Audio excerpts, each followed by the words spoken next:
Après la pause des vacances, donc on revient avec les séquences destinées pour les élèves de troisième année, quatrième année sciences expérimentales et pourquoi pas maths. On va commencer cette nouvelle série de séquences par une notion très importante dans le programme de troisième année et de quatrième année, à savoir, comme vous voyez, les glandes. Je vais donc commencer par une petite définition. Une glande, c'est un organe capable d'exporter des substances qu'il produit, c'est-à-dire que c'est un organe qui synthétise des substances ou bien des éléments et qui est capable de les exporter, c'est-à-dire de les libérer à l'extérieur de ses cellules. On parle donc de sécrétion. Donc, autrement dit, une glande, c'est un organe qui sécrète ses produits. Ces produits peuvent être des hormones, peuvent être des enzymes, peuvent être des gamètes, peuvent être simplement un liquide.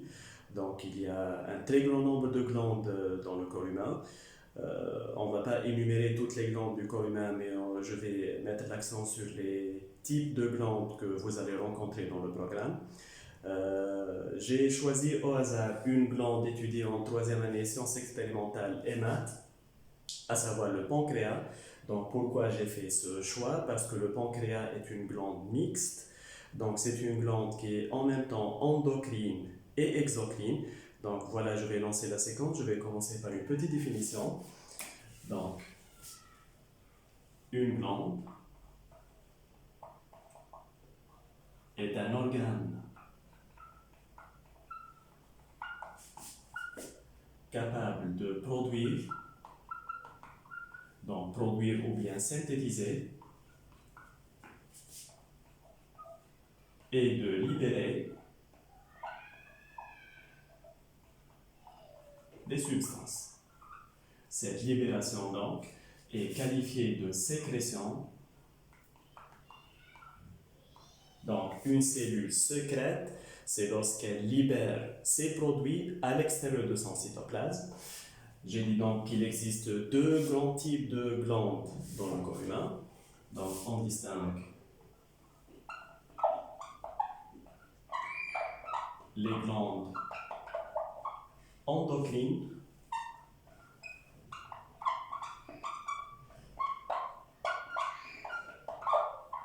et les glandes exocrines. Donc dans les deux cas, que ce soit une glande endocrine ou exocrine, elle va libérer des substances. Donc quelle est la différence entre endocrine et exocrine? Je vais partir de cet exemple que j'ai choisi. J'ai déjà dit que j'ai choisi le pancréas.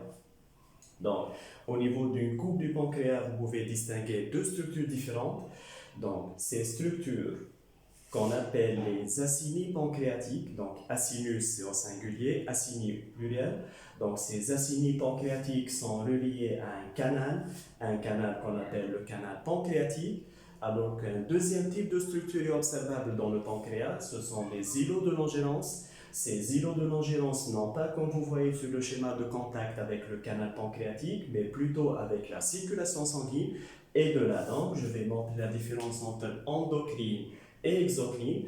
Donc les acinis pancréatiques sont des glandes exocrines parce qu'elles libèrent le produit, parce qu'ils libèrent un acinus, ils libèrent le produit dans un canal, à savoir le canal pancréatique, alors qu'une glande endocrine, c'est une glande qui libère plutôt les substances produites dans la circulation sanguine.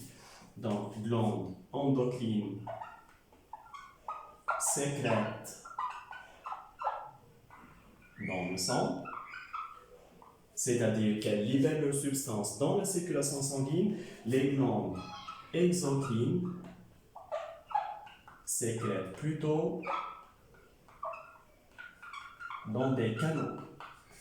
Donc, dans ce cas, le canal pancréatique, ce n'est pas du tout de la circulation sanguine, donc c'est un tuyau, c'est une voie qui va conduire le suc pancréatique produit par la fonction exocrine du pancréas vers le duodénum. Donc ça contient des enzymes qui vont participer à la digestion.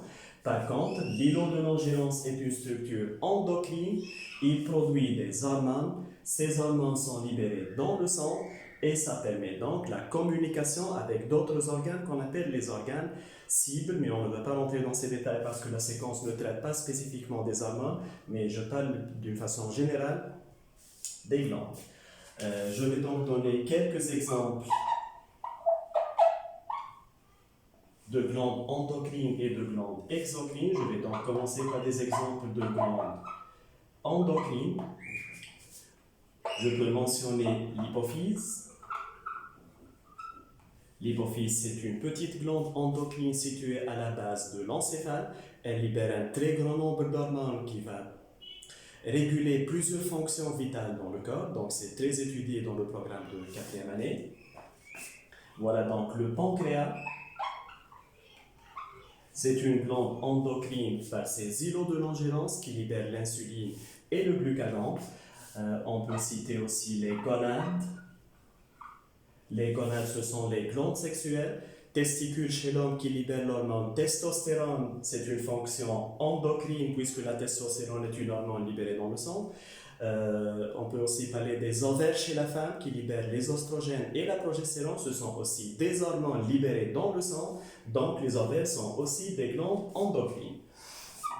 Quelques exemples de glandes exocrines. On peut citer les muqueuses digestives. Par exemple, la muqueuse intestinale. Donc, la muqueuse intestinale, ce sont des couches de cellules capables de libérer un suc, le suc intestinal. Ce suc est libéré directement dans le duodénum. Le duodénum, ce n'est pas de la circulation sanguine, c'est un canal, ça appartient au tube digestif. Donc, la muqueuse intestinale est un exemple de glande exocrine. On peut citer l'exemple des glandes salivaires.